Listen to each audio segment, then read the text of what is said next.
Thank you for the invitation to talk. And my talk will have a very simple structure. I have a question. What trees are almost isomorphic to co-compact trees? And if you don't have any time left, gotta run now, I will answer it now. The ones that have an actual labeling with a little footnote for trees who have leaves. So first of all, I'm just gonna tell you what almost isomorphic means. Almost isomorphic means two trees are isomorphic after we remove a finite subtree from it. So we remove a finite subtree from each of them, we're left with a forest, and if those forests are isomorphic, then they are almost isomorphic. So, oh, there we go. So let's define cocompact trees. So an undirected tree. Later we will talk only about directed trees, but the classical definitions is about undirected tree is cocompact if the action of the automorphism group is cocompact, has finitely many orbits. Of course, those trees are very well studied.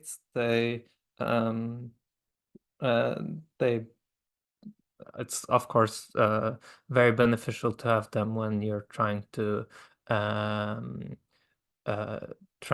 describe some automorphism group or some subgroup of it. I think Colin has the local action diagrams, which are very similar to the diagrams I will show in a second, which describes some subgroup of those automorphism groups. And if we see, we can label all those vertices with the classes, and then we can filter, do a factor through this equivalence classes to get a description of those trees via finite graphs. So how this works is just we have a graph here, simple, one red vertex, one green vertex, with some edges between them. If there's no number on the edge, it means that the edge has multiplicity 1. If it has a number, this is the multiplicity of an edge. And we get a tree like this. So if we see the red vertices all have 2 green neighbors, 1 red neighbor, and the green vertices all have 2 green neighbors, 2 red neighbors, as kind of described in this graph. There is another way to describe trees by graphs, but in this case, it's directed trees. So first I will define graphs, but I will wave through it. So we are looking at graphs that are multigraph. Multigraphs, and they have origin terminus. We can have loops, we can have whatever. We'll call them strongly connected if we have paths from any vertex to any other vertex. So we can define for each graph the unfolding tree of it, or the universal cover at the root, to be all paths starting from a root, ending somewhere, and we connect each path to its extension by one edge. So each path has neighbors that are just extensions of it by one edge. We will call the half trees hanging off it subscript p. Hanging off P, and we will call it non-redundant if the terminus of a path determines the isomorphism class of the half tree hanging off it. So this is kind of, we can reduce every graph to such a graph. So there's a one-to-one correspondence here. So let me just draw a picture here. again, we have the same graph, and we want to unfold it with the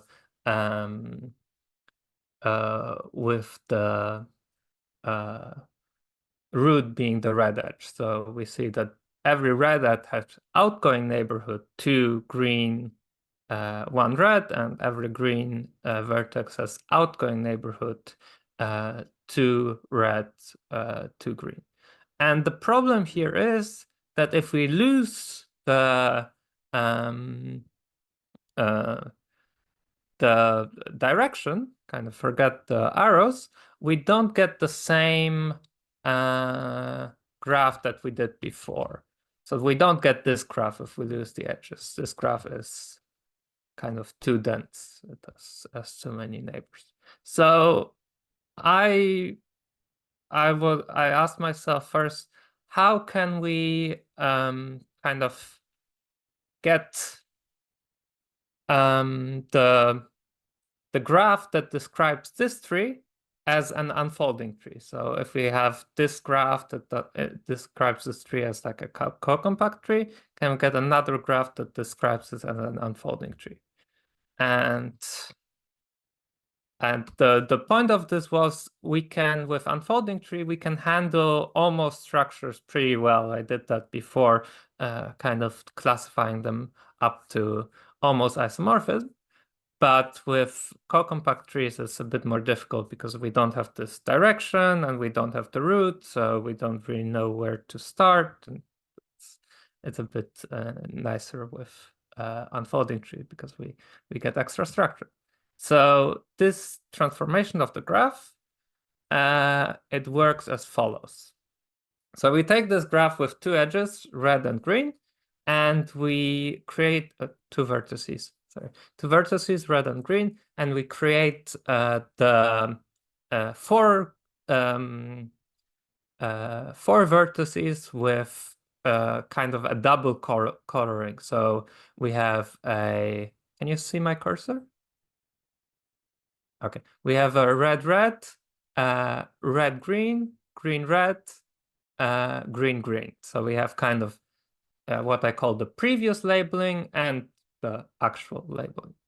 And we will connect those vertices kind of the same way we connected them before, but we will connect the one with red label to the one who have previous label red, and the with green label to the ones who have previous label green. And we will take away one edge that connects the label to its previous label. I think it's best to kind of look at an example. For example, green, we see that green green connects only to green red and green green, and it connects by 2 edges to green red, which is this edge here, those 2 edges, but only by 1 loop to itself. So we kind of taking away 1 loop here because this kind of loop is already in our labeling itself. And of course, we will also add a special case. We'll add the root, which we will just connect. We assume that red will be our root here, so we take a red root, which will just be have edges going to everything that has predecessor label red and the same neighbors as our red vertex in our previous graph.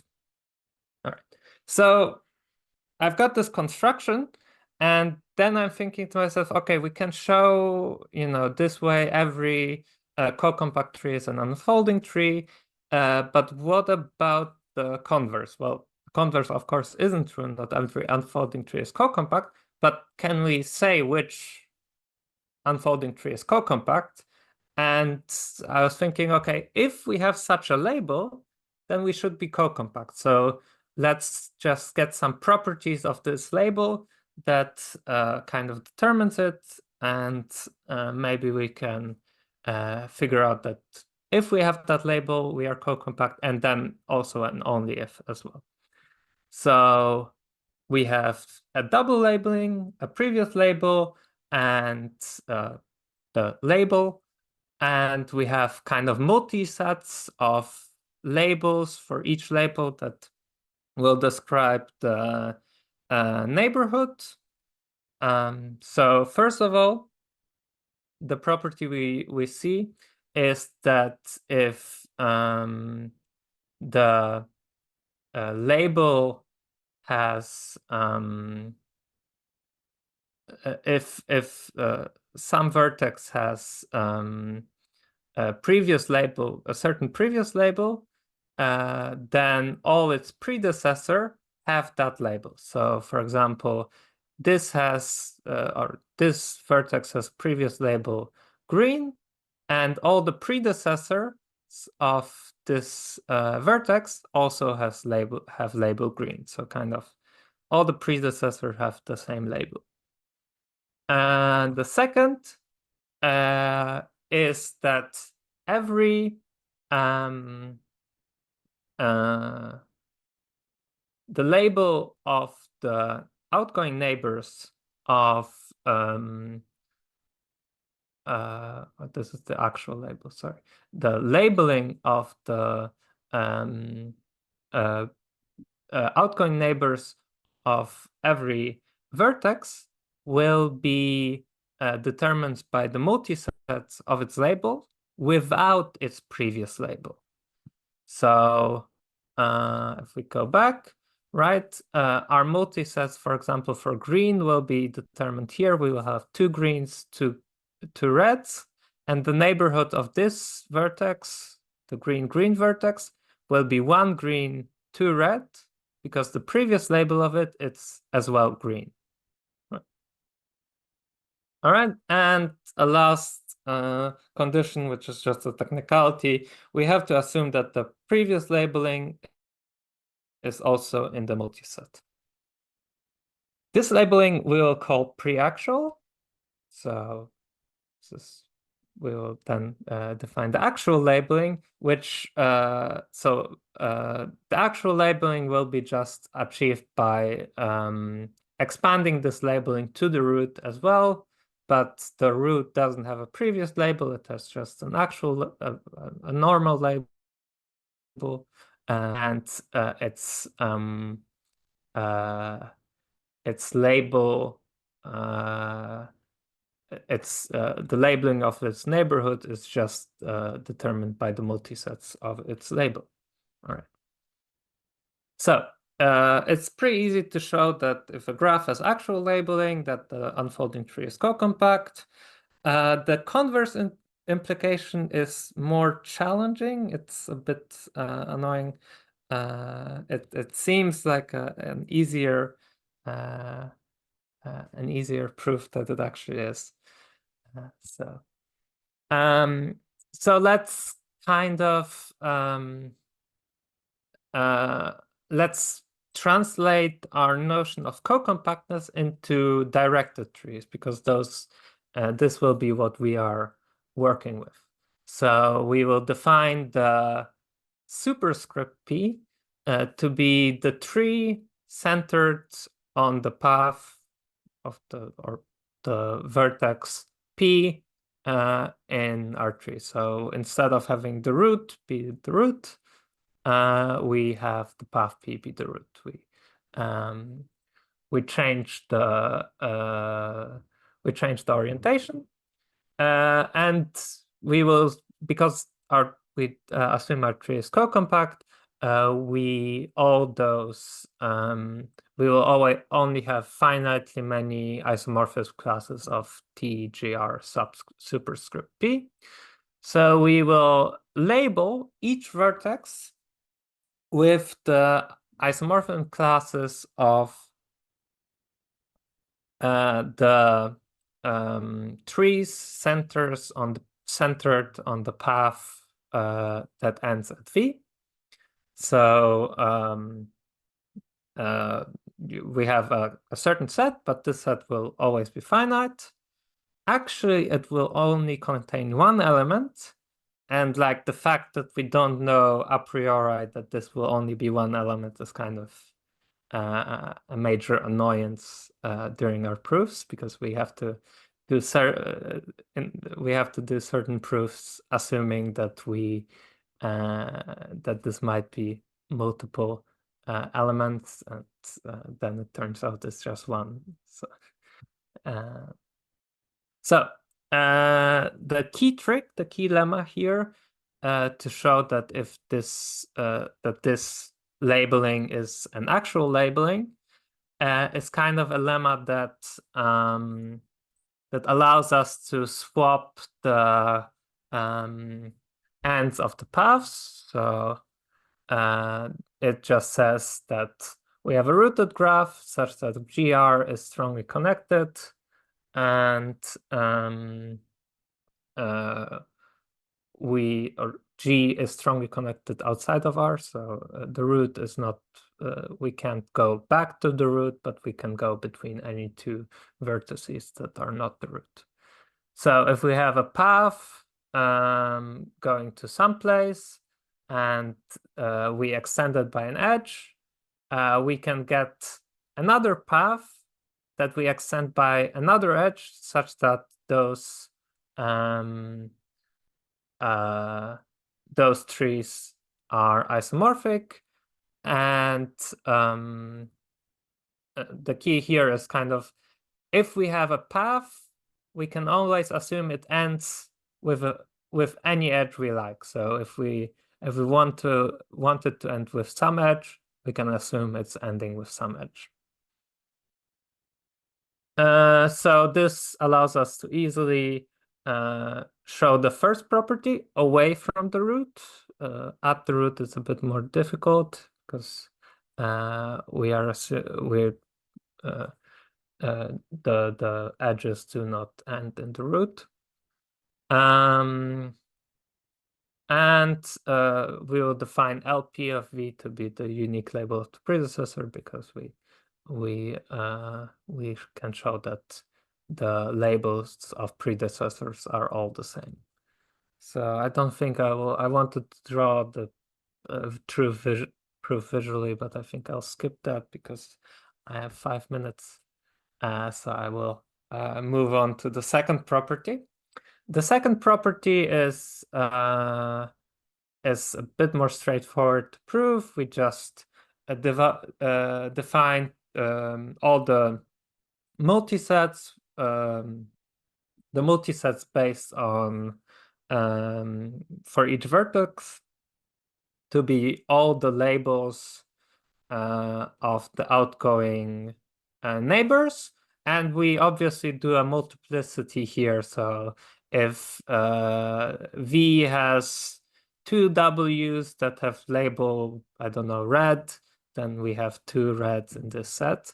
And then we add just one previous label of V. So we add one label of the predecessor. Doesn't matter how many predecessor our V have, it's just one label here.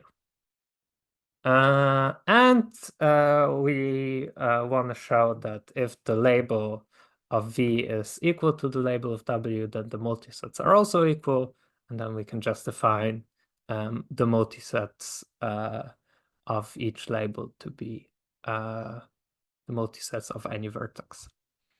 This will show the second property.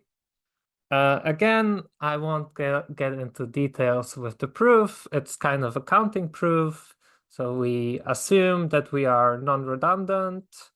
So we assume that if we have two distinct vertices, we also have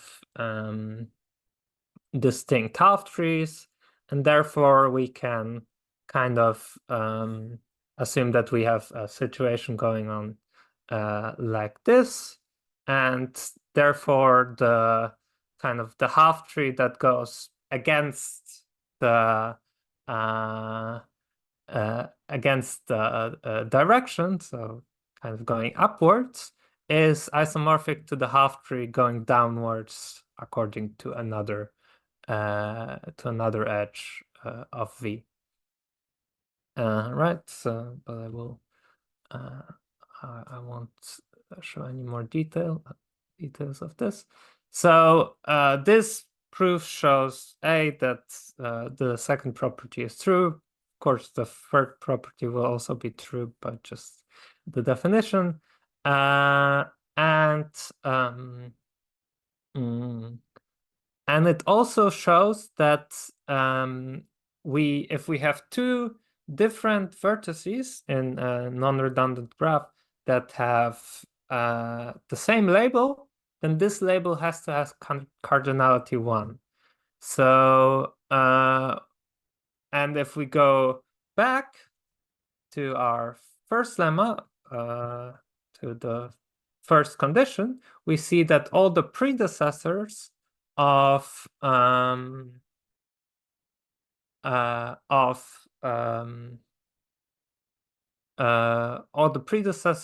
any vertex have the same labels, so they have to have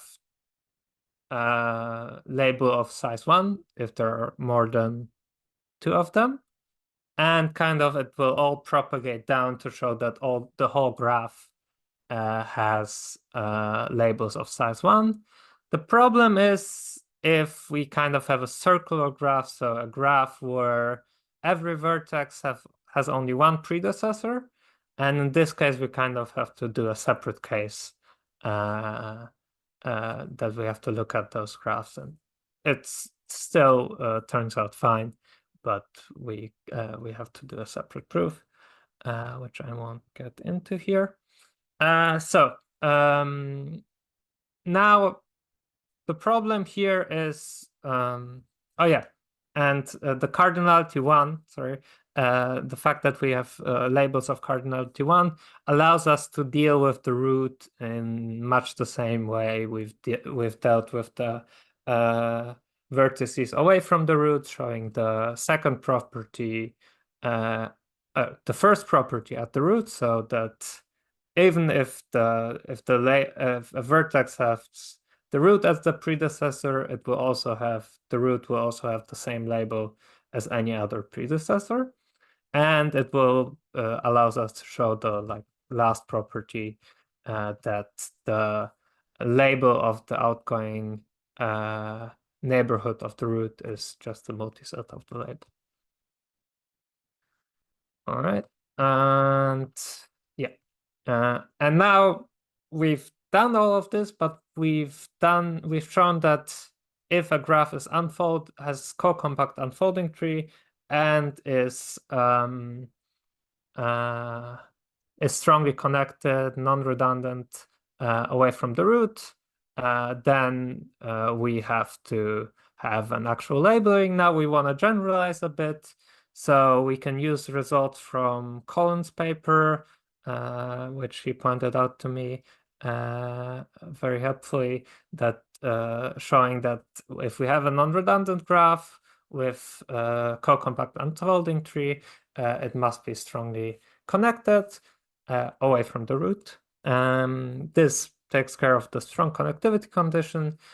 And with the non-redundancy condition, it's pretty easy because we can reduce every graph to be non-redundant, and then we can see, oh, if this reduced graph has an actual labeling, this actual labeling filters upwards to the original graph. So we have the non-redundancy condition as well. So this solves our issue. So now we know that which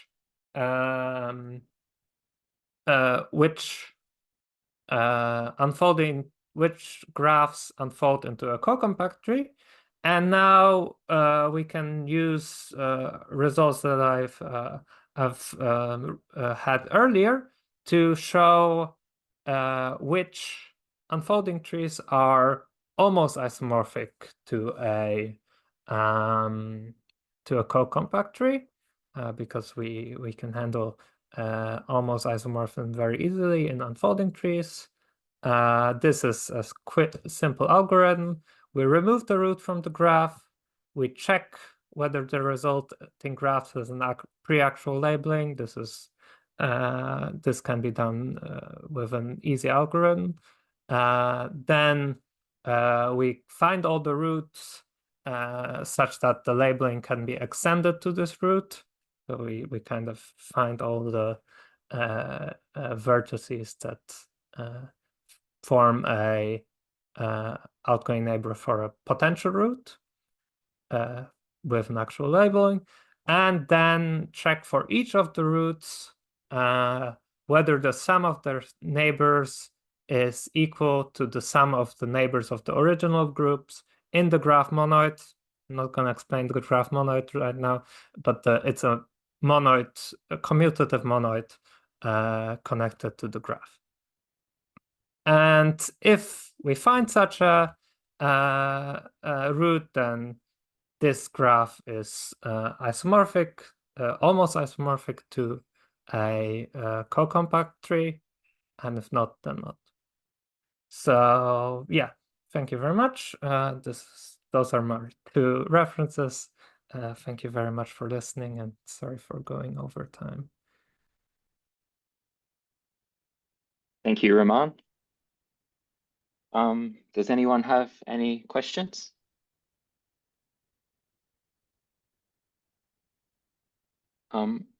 I have a quick question. So you had this actual labeling, and then you get your unfolding tree. Is it a one-to-one correspondence between your actual labeling and the co-compact trees? So like if you had two different actual labelings, could you possibly get the same sort of co-compact tree? Yeah, so I think, well, no, the labeling does not have to be unique. No, so the labeling is only there to show that it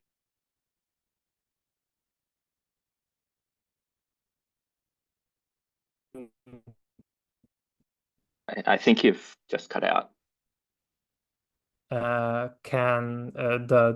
graph unfolds to a co-compact tree. Sorry. Oh, so the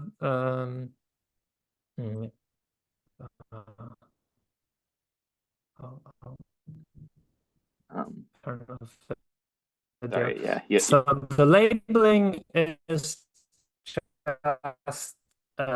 here to show that labeling, then it unfolds on this, but there always be like a minimal labeling.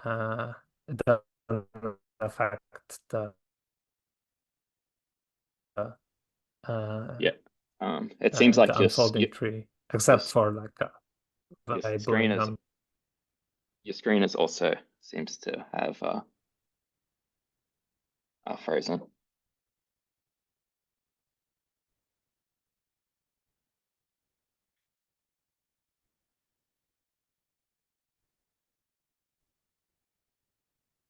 Okay, Okay. I think maybe it's working a bit better now, but all right. well, sorry about that. My